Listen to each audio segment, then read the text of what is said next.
My parents always put my brother on a pedestal, sidelining me every chance they got.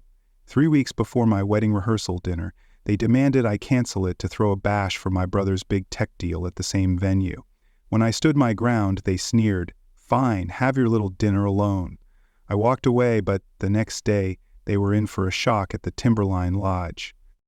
I was elbow deep in a trauma call, my gloved hands slick with blood, trying to stabilize a motorcyclist who'd kissed the asphalt on Highway 26 when my phone buzzed, like an angry hornet in my pocket. The ambulance siren wailed, cutting through the misty Oregon night, and my partner Carlos shot me a look from the driver's seat that said, "Don't you dare answer that." But I knew that ringtone, my mother's, sharp and insistent, like a drill sergeant barking orders. Margaret Caldwell didn't call to chat about the weather, she called to deliver verdicts. I ignored it, focusing on the IV line, the guy's pulse thready under my fingers. 32 years old, a paramedic in Willow Creek, and I'm still dodging her calls like a kid avoiding chores. Pathetic, right? The phone stopped, then started again, 3 times in a row. Carlos raised an eyebrow, his mustache twitching. "Man, your mom's got a bee in her bonnet. What's her deal?" I shook my head, jaw tight, and kept working. The guy on the stretcher groaned, and I adjusted the oxygen mask, muttering, "Hang in there, buddy." We were 5 minutes from Willow Creek General, and I wasn't about to let this guy flatline because my mother had a wild hair up her ass. But deep down, I knew something was wrong. Margaret didn't triple call unless she was about to drop a bomb. We rolled into the ER, handed off the patient to a flurry of scrubs, and I finally checked my phone in the ambulance bay, the cold October air biting my face. 3 voicemails, all from her. I braced myself, hit play, and her voice sliced through the static like a knife. "Ethan, you need to cancel your rehearsal dinner. Nathan's startup just landed a $10 million deal and we're throwing a celebration at the Timberline Lodge. Your date, your venue. It's already decided. No hello, no sorry, just pure, unfiltered Margaret Caldwell, laying down the law like she was still tucking me into bed at 8 years old." I stood there, dumbfounded, the phone pressed to my ear, my breath fogging in the chilly air. Cancel my rehearsal dinner? The one Lily and I had spent a year planning, pouring every spare dime into deposits for that rustic lodge with its killer mountain views? The one we'd dreamed up over late-night pizza, laughing about how we'd danced to Springsteen under the stars?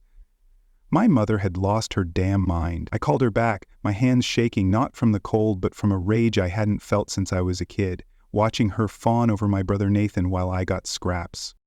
"Ethan, don't be selfish," she snapped the second she picked up, not even letting me get a word in. "Nathan's deal is a game changer. Silicon Valley's eating out of his hand.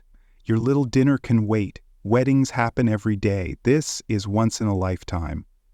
Her voice had that icy edge, the one she'd already made up her mind and expected the world to fall in line. I could hear my father, Richard, muttering in the background, his usual spineless cosign to her bullshit. "Mom, are you kidding me?" I said, my voice louder than I meant, drawing a glance from a nurse wheeling a gurney past. "We've got deposits down, invitations out, Lily's been designing the damn place cards herself. I'm not canceling shit." "Don't you dare use that language with me," she hissed, and I could picture her clutching her pearls, her perfectly manicured nails digging into the phone. "Most of the guests are family anyway. They'll understand. We'll just tell them it's for Nathan now. It's simpler." "Be reasonable, Ethan." "Reasonable?" I laughed, a short, bitter sound that echoed off the hospital's brick wall. "Reasonable is not hijacking my wedding for Nathan's ego trip." "The answer's no." There was a long pause. Then her voice dropped, low and venomous. "Fine, have your little party. But don't come crying to me when nobody shows up." Click. The line went dead, and I was left staring at my phone, the screen's glow harsh against the dark. I should have known then that her threat wasn't just hot air. Margaret Caldwell didn't make idle promises. She made plans, and her plans were about to turn my life into a goddamn train wreck. Willow Creek's the kind of place where everybody knows your business, whether you like it or not. A small town nestled in Oregon's misty forests, where the coffee shop's always buzzing with gossip, and the Friday night lights at the high school draw bigger crowds than church. It's got that Pacific Northwest charm. Think flannel shirts, craft breweries, and pickup trucks with dog-eared bumper stickers. Lily and I loved it here. Even if the rumor mill could chew you up and spit you out faster than you can say IPA. I'd been a paramedic for 8 years, running calls through these winding roads, saving lives while dodging deer and drunk drivers. People respected me for it, clapped me on the back at the diner, called me a hero.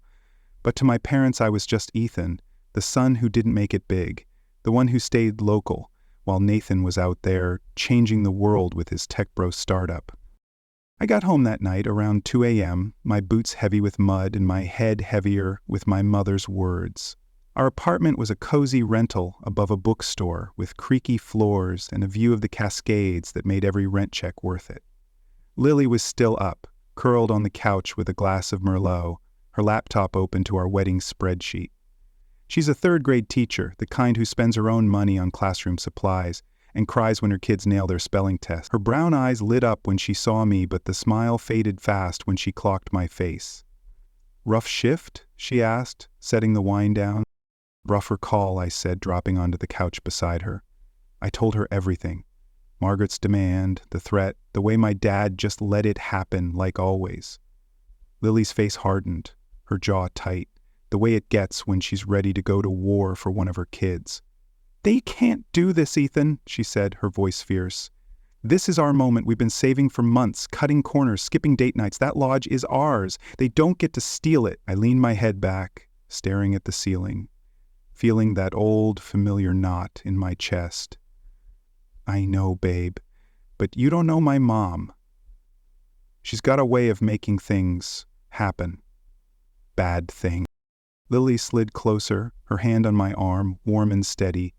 "Then we fight back. We're not canceling a damn thing. We're having our dinner, and it's gonna be epic." Her defiance sparked something in me, a flicker of hope in the dark. But I couldn't shake the feeling that we were standing on the edge of a cliff, and Margaret was already pushing. The next morning, I was back in the ambulance, bleary-eyed from no sleep, when Carlos handed me a coffee from Stumptown. "You look like you got hit by a truck, man," he said, grinning. "What's eating you?" I took a sip, the bitter roast grounding me, and gave him the short version. His eyes widened. "Your mom's trying to jack your wedding for your brother? That's some next-level soap opera shit. What's her deal with this Nathan guy?" I sighed, leaning against the rig. "Nathan's the golden boy. Always has been. Got a full ride to Stanford, started a tech company, just landed 10 mil from some VC hotshots. Me? I'm just the guy who patches people up. Not flashy enough for them." Carlos shook his head, tossing an empty coffee cup into the trash. "Sounds like they're drinking the Silicon Valley Kool-Aid." "You're out here saving lives, bro. That's real. Don't let 'em dim your shine." I nodded, but the words didn't stick. Growing up, I was the kid who built model rockets and aced calculus, but it was never enough. My 16th birthday, I got a $20 0-cents gas station gift card and a pat on the back while my parents rented a frickin' bounce house for Nathan's middle school graduation. Nathan's 18th? A Tesla Model S and a weekend in Vegas with his buddies. I was the steady one, the reliable one, but in their eyes, I was background noise to Nathan's symphony. That afternoon, I was restocking the rig when my phone pinged with a text from my cousin Matt. "Yo, you okay? Heard you and Lily eloped to Vegas. What's up?" My stomach dropped like I'd missed a step on a staircase. "Eloped?" I texted back, fingers fumbling. "What the hell? We're fine. Who told you that?" His reply was a gut punch. "Your dad called my dad last night. Said you and Lily ran off, so the rehearsal dinner's off. They're throwing a party for Nathan's big deal instead. Figured you'd tell me yourself if it was true." I stood there, the sterile smell of antiseptic stinging my nose, my vision tunneling. My parents weren't just talking shit, they were waging war. They'd gone full scorched earth, calling up the whole damn family to spread a lie that Lily and I had bolted to Vegas, leaving the Timberline Lodge free for Nathan's victory lap. It was cold, calculated, and so Margaret. I called Matt, my voice shaking with a mix of rage and panic. "It's bullshit, Matt. We're still together, still having the dinner. They're trying to hijack it." He sounded pissed on my behalf. That's messed up, man. I'll spread the word. We're coming, no question. But the damage was done. By lunchtime, my phone was blowing up.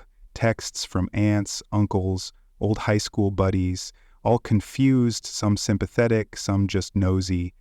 Heard you eloped. Congrats. Is the dinner still on? Why'd you bail on the family? Willow Creek's gossip mill was in overdrive, and I could feel the town splitting down the middle. Half the folks were Team Ethan, outraged at the lie. The other half, mostly my parents' country club cronies and Nathan's Tech Bro fan club, were eating up the story, whispering that I was just jealous, a small-town loser trying to rain on Nathan's parade. It was high school clique drama on steroids, and I was stuck in the crossfire. I got off shift at 7 p.m., my head pounding, and drove straight to Lily's school. She was grading papers in her classroom, surrounded by construction paper pumpkins and glittery Halloween decorations. I told her about the rumor, and her face went from tired to furious in a heartbeat. "They're telling people we eloped?" she said, slamming a stack of papers down. "That's not just mean, Ethan, that's evil. They're trying to erase us." She paced, her sneakers squeaking on the linoleum, then stopped, her eyes blazing. "We're not letting them win. We're calling every single guest tonight. Every one." We set up camp at our dining table, take-out burgers from the diner forgotten as we worked the phones like a crisis hotline. I called my grandma Ruth, an 80-year-old retired nurse with a tongue sharper than a scalpel. She picked up on the first ring, her voice crackling with indignation the second I told her. "That woman," she said, meaning Margaret, "has been a thorn in this family's side for 30 years. This isn't favoritism. It's a damned vendetta. Don't you worry, Ethan. I'm making calls. Nobody's buying her nonsense." Ruth was a force of nature, the kind of matriarch who could rally an army with a single glare. I felt a surge of relief knowing she was in our corner. Next, I called my Uncle Tom, my dad's younger brother, who'd been persona non grata since Margaret drove a wedge between them a decade ago. Ruth had gotten to him first, and his voice was gruff but warm. "Ethan, it's been too long. Your grandma filled me in on this shit show. I know what it's like to be on the wrong side of your parents' stories. I'm booking a flight from Boise. Wouldn't miss your dinner for the world." I choked up, barely managing a thank you. Tom's support wasn't just a win, it was a middle finger to my parents' narrative. Lily worked her side of the guest list, her voice steady but strained as she explained to her parents, Diane and Bill, what was happening. They were livid, promising to drive up from Portland and have a word with Margaret. Our friends rallied too. Jake, my buddy since high school who now ran an auto shop, texted, "Just got my suit dry cleaned, man. I'm there, and I'm bringing my famous dance moves."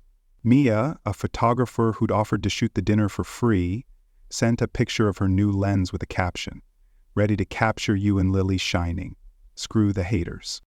For a moment, it felt like we were building a fortress, brick by brick, against my parents' lies. But then came the first real blow. I was checking my email, hoping for a confirmation from the caterer, when I saw it. A notification from our bank. "Suspicious activity detected. Your account has been locked." My heart sank. I logged in, hands trembling, and found our savings account, $8,000, 0 cents, we'd scraped together for the wedding, gone, wiped out. A phishing email, disguised as a vendor invoice, had tricked me into clicking a link the day before. I'd been so distracted by my mother's call, I hadn't double-checked. Now our dream was bleeding out, and I was staring at a zero balance. I called the bank, my voice hoarse, begging for a reversal, but the rep was all corporate sympathy. "We'll investigate, Mr. Caldwell, but it could take weeks. File a police report in the meantime." Lily overheard, her face paling, as she set down her phone.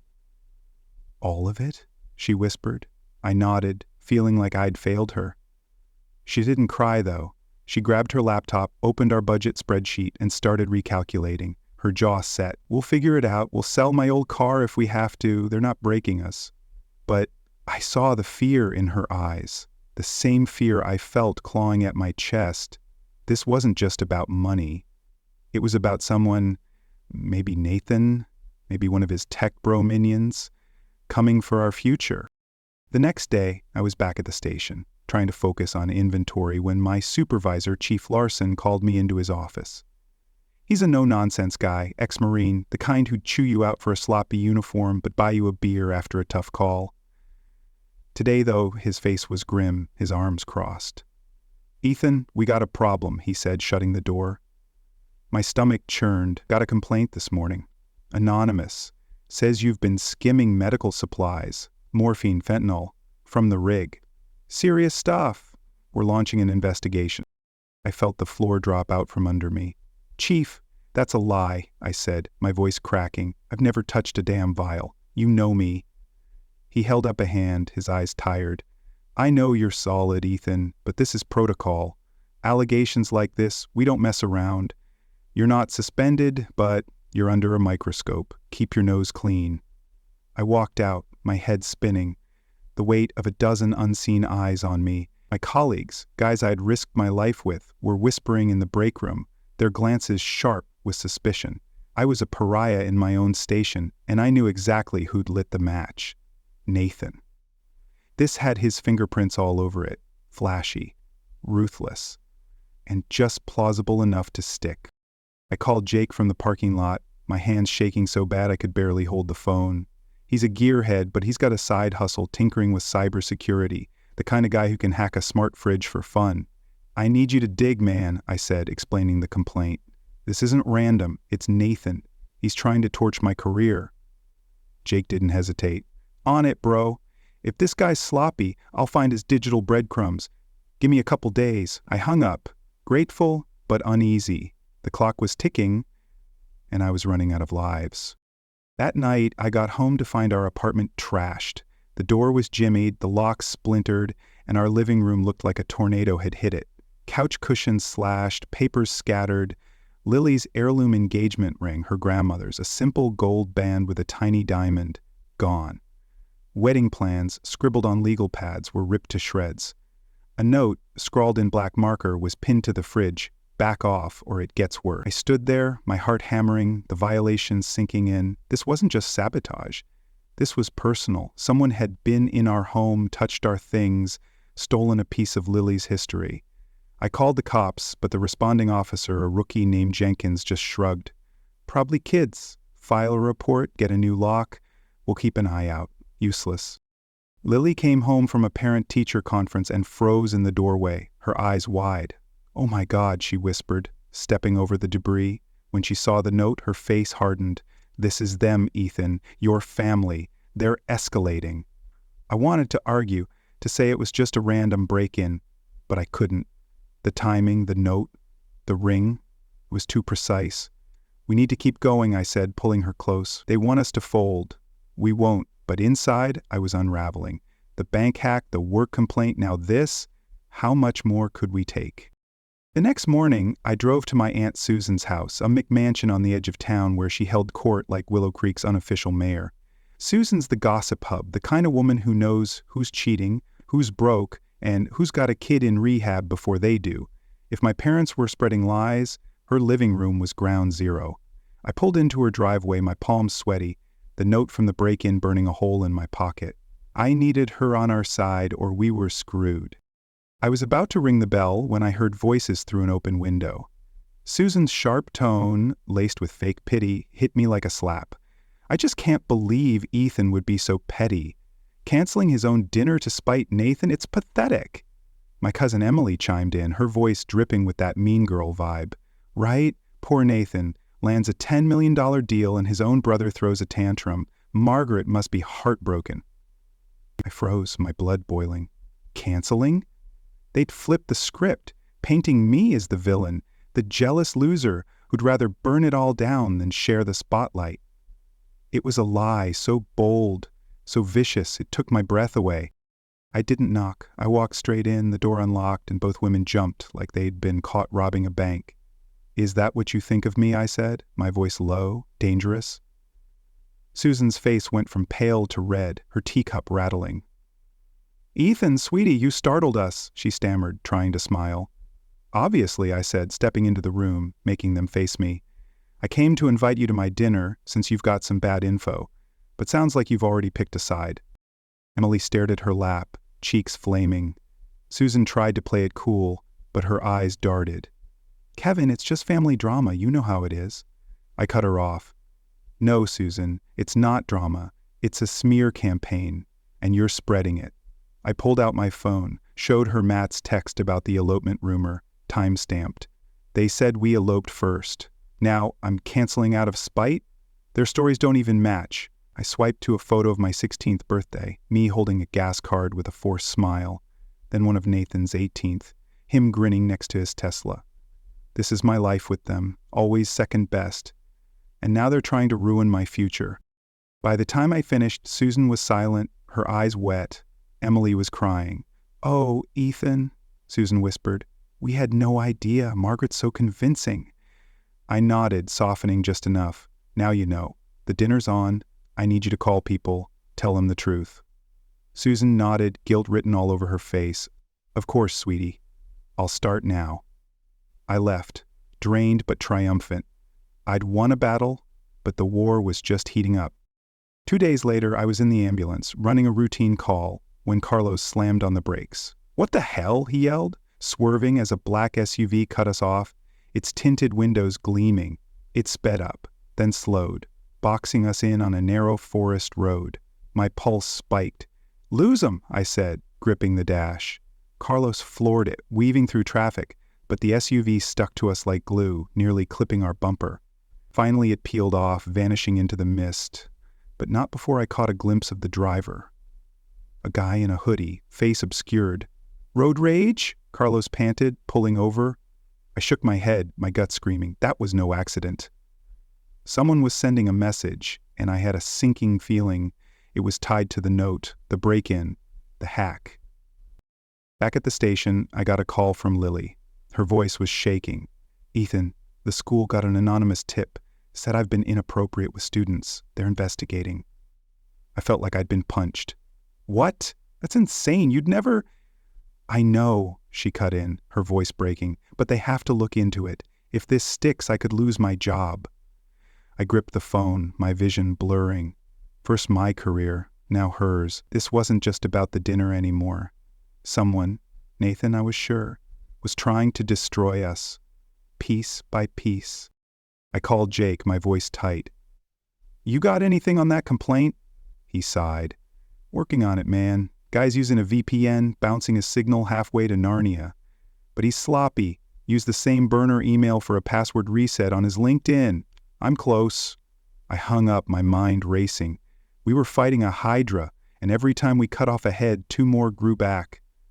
But I wasn't backing down. Not now, not ever. As the rehearsal dinner loomed, Willow Creek was a powder keg. Half the town was buzzing with support for me and Lily, sharing our story on the community Facebook page, calling my parents' lies disgraceful. The other half, Margaret's book club, Richard's golf buddies, Nathan's startup cheerleaders, were doubling down, spreading rumors that I was unhinged, a jealous brother who'd do anything to steal Nathan's thunder. It was ugly, divisive, the kind of drama that made Thanksgiving dinners awkward for years.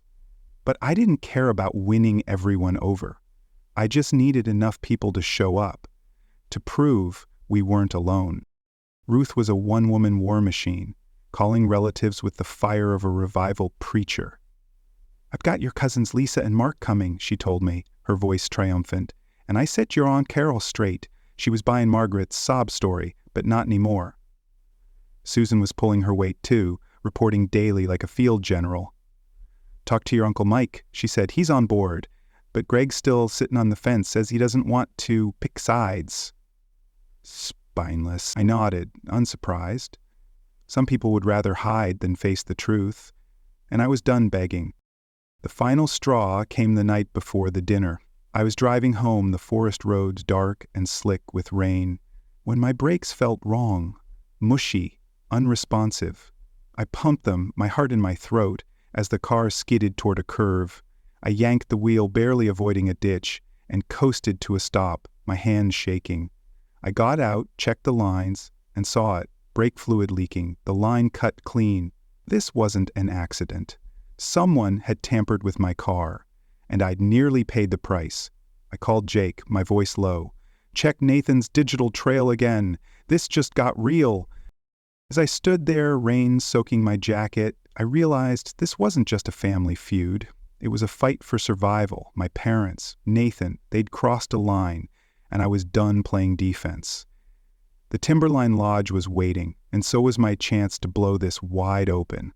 They thought they could break me. They were about to learn just how wrong they were. The rain was coming down in sheets, hammering the roof of the Timberline Lodge like 1,000 tiny fists, as Lily and I stepped through the heavy oak doors.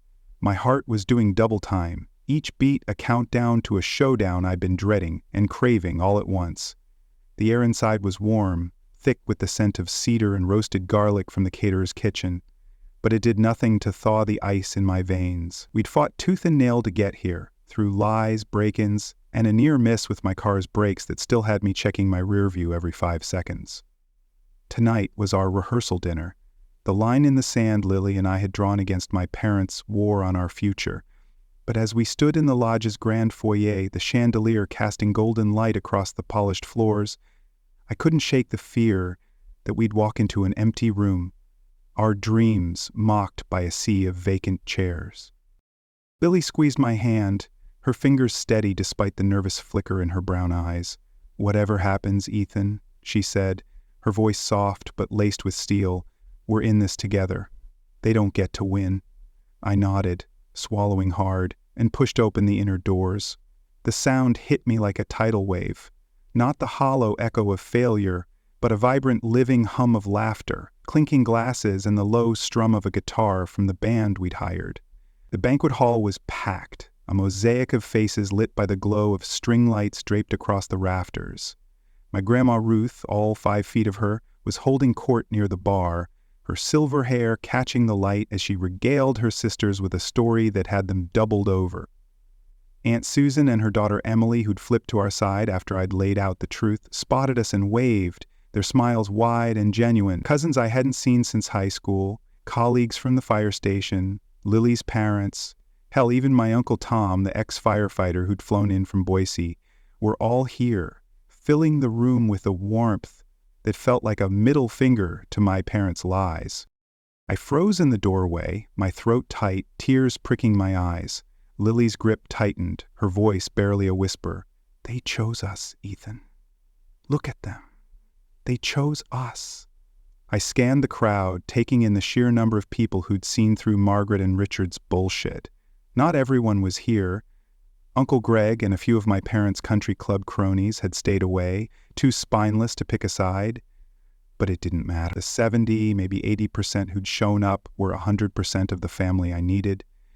For the first time in weeks, I felt like I could breathe, like the weight of 32 years of being second best was finally lifting. But that relief was short-lived. The front doors swung open behind us, and a cold draft cut through the warmth like a blade. I turned, and there they were, Margaret, Richard, and Nathan, standing in the doorway like they'd just walked onto the set of their own personal tragedy. My mother was in a severe black dress, her lipstick stark against her pale face, looking like she was attending a funeral. My father, in a charcoal suit, had the hunched posture of a man who'd rather be anywhere else. And Nathan, my golden boy brother, the tech bro who'd landed a $10 million deal, stood between them, his smug grin faltering as he took in the crowded room. They'd come expecting a ghost town, a chance to gloat over my failure. Instead, they were staring down a room full of people who'd called their bluff. The chatter near the entrance died, replaced by a tense electric silence. Heads turned, eyes narrowed, and I could feel the room splitting into 2 camps, our supporters, their gazes sharp with judgment, and the invisible shadow of my parents' loyalists, the ones who'd bought the lie that I was a jealous loser. It was Willow Creek's gossip mill in real time, and we were the main event. Margaret's jaw went slack, her carefully curated composure cracking. Richard's face turned the color of old oatmeal, his eyes darting for an ally and finding none. Nathan's smirk dissolved into a mask of disbelief, his hands twitching like he wanted to bolt. They'd miscalculated, and the shock on their faces was a memory I'd treasure for years. I excused myself from Lily, who started to follow, her protective instincts kicking in. I gave her a small shake of my head, a look that said, "I've got this." My boots echoed on the hardwood as I crossed the room, each step fueling the fire in my chest. Margaret saw me coming and went on the offensive, her voice a low hiss. "Ethan, what is this? What did you do?" I laughed, short and humorless. "Me? I threw the dinner I said I was throwing. You're the ones who crashed, expecting a funeral," Richard mumbled, his eyes fixed on the floor. "We just came to see you." I stepped closer, my voice dangerously calm. "No, Dad, you came to see me fail. You came for an empty room. But your plan didn't quite pan out, did it?" Nathan stepped forward, his face twisting with that petulant rage I'd seen 1,000 times growing up. "You think you're so clever, don't you?" he spat, "going behind our backs, turning everyone against us." I held his gaze, unflinching. "I didn't have to, Nathan. I just told the truth. You should try it sometime." The room was watching now, the tension thick enough to choke on. I could feel the weight of my phone in my pocket, the digital smoking gun Jake had uncovered, proof that Nathan had sent the anonymous complaint accusing me of stealing drugs from the ambulance. It was my ace, my hand grenade, and I was itching to pull the pin. But not yet. I wanted them to squirm a little longer. That's when Margaret made her move, raising her voice just enough to draw eyes. "You're pathetic, Ethan," she said, loud enough for the nearest tables to hear. "Fabricating stories, manipulating everyone to make us look bad. You've always been jealous of Nathan's success." The accusation landed like a slap, and the room gasped, whispers rippling through the crowd. She was trying to flip the script, to paint me as the villain in front of everyone. Lily started forward, her eyes blazing, but I held up a hand, stopping her. This was my fight. "Jealous?" I said, my voice steady, cutting through the murmurs. "Let's talk about truth, Mom." I pulled out my phone. My hands steady despite the adrenaline pumping through me. I opened the file Jake had sent. Server logs, IP addresses from Nathan's startup, a password reset linking the anonymous complaint to his personal LinkedIn. I held the screen up angled so only Margaret and Richard could see, and narrated in a low, deliberate tone. "This is the IP address from your precious son's office. This is the burner email he used to accuse me of stealing drugs, trying to tank my career. And this," I swiped to the final screenshot, "is the password reset for his LinkedIn.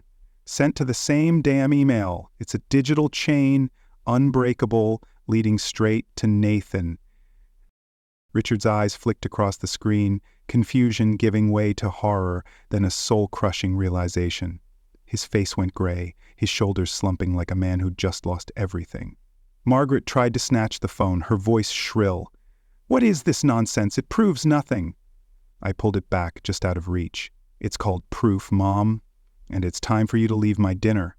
Nathan stood frozen, his earlier bravado gone, his eyes darting like a trapped animal. Richard grabbed his arm, practically dragging him toward the door, while Margaret shot me a look of pure venom, her defeat carved into every line of her face. They slunk out into the rainy night, the doors swinging shut behind them with a finality that felt like freedom. The room erupted, not in cheers, but in a swell of relieved chatter, the tension breaking like a dam. Ruth raised a glass, her voice booming, to Ethan and Lily, who showed 'em what's what. Laughter and clinks followed, the band striking up a lively cover of Sweet Home Alabama. Lily wrapped her arms around me, her eyes shining. "You did it," she whispered. "You slayed the dragon." I pulled her close, burying my face in her hair, the scent of her lavender shampoo grounding me. For a moment, it felt like we'd won, like the storm was over. But I should have known better. In Willow Creek, storms don't just pass, they circle back. The dinner was a blur of joy after that, a technicolor dream against the gray of the past weeks. Ruth dragged Uncle Tom onto the dance floor, her 80-year-old hips shimmying to the beat, drawing whoops from the crowd. Lily's parents, Diane and Bill, pulled me into a bear hug, their pride warmer than any fire. My colleagues from the station, Carlos, Jen, even Chief Larson, clapped me on the back, their presence a reminder that I wasn't alone. The food was a hit, the caterer's smoked brisket and truffle mac and cheese disappearing faster than gossip at the diner. Mia, our photographer friend, darted around, her camera flashing, capturing moments I knew we'd frame forever. It was everything we'd dreamed of, a middle finger to the chaos my family had tried to unleash. But as the night wound down, I couldn't shake the unease gnawing at me. The proof I'd shown my parents was a kill shot, but Nathan wasn't the type to go quietly. He'd always been the kid who'd break the board game if he was losing, and this was no game. I kept glancing at the doors, half expecting him to storm back in, guns blazing. Lily noticed, her hand finding mine under the table. "You okay?" she asked, her voice low. I forced a smile. "Yeah, just wired." She didn't buy it, but she didn't push, just squeezed my hand, her touch a lifeline. We were cutting the dessert cake, a towering red velvet number, when my phone buzzed. I ignored it, focusing on Lily's laugh as she smeared frosting on my nose. But it buzzed again, then again, insistent. I slipped away to check it, my gut twisting. 5 texts from Jake. "Call me now. Found something big. It's not just Nathan. You're not safe. Answer your damn phone." And my blood ran cold. I stepped into the lodge's quiet lobby, the party's noise fading, and dialed Jake. He picked up on the first ring, his voice tight. "Ethan, you sitting down? That note on your ambulance, the one that said cancel or else?" I got a hit. Security cam from the station lot caught a guy in a hoodie, ran his plates. Cars registered to a dude named Travis Keller. Ex-con, works as muscle for hire. And get this, he's been emailing Nathan's burner account. Weekly payments, man. Nathan hired him. I leaned against the wall, my knees weak. Hired him for what? Jake's voice dropped. The note, the break-in, maybe the car chase. And Ethan? I think he cut your brakes. Keller's got a rap sheet for vehicular tampering. You need to go to the cops, like yesterday. My mind raced, piecing it together. Nathan wasn't just playing dirty. He was playing deadly. The note, the stolen ring, the SUV tailing me, the brakes, it was all connected, a web of malice with my brother at the center. What's Keller's motive? I asked, my voice hoarse. Jake hesitated. Money, probably. But there's something else. Nathan's emails mention a deal with Keller, something about clearing the board. I don't know what it means, but it's bad. Watch your back. I hung up, my hands shaking, the lobby's warmth suddenly suffocating. Nathan wasn't just trying to ruin the dinner. He was trying to ruin me, maybe worse. The question burned. Why? What had I done to make him hate me this much? A memory flashed. Nathan at 15, screaming at me for stealing his spotlight when I won a regional EMT award. Had that resentment festered into this? Or was there something deeper, a secret he was hiding? I needed answers, but first I needed to keep Lily safe. I rejoined the party, pasting on a smile, but Lily saw through it. We stepped outside, the rain now a drizzle, and I told her everything. Her face paled, but her jaw set. We're not running, Ethan.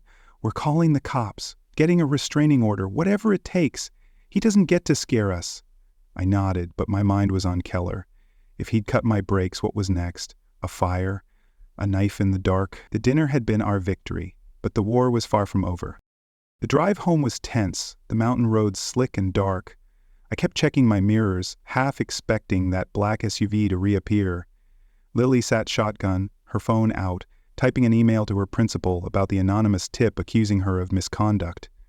"It's Nathan," she said, her voice tight. "He's hitting us both now. If I lose my job." She didn't finish, but I knew. Her teaching gig was half our income, the foundation of our dream to buy a fixer-upper in Willow Creek. Without it, the wedding, the house, everything we'd fought for could crumble. I gripped the wheel, my knuckles white. "He won't win, Lily. I've got Jake's evidence. We'll bury him." But when we got home, the apartment was a fresh wound. The cops had dusted for prints after the break-in, but the mess remained. Shattered picture frames, torn wedding plans, the absence of Lily's ring, a constant ache. We collapsed on the couch, too wired to sleep, and I pulled out my laptop, forwarding Jake's file to Chief Larson.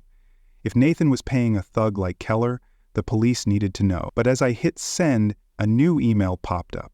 Anonymous, no subject. I clicked, against my better judgment, and a single line stared back.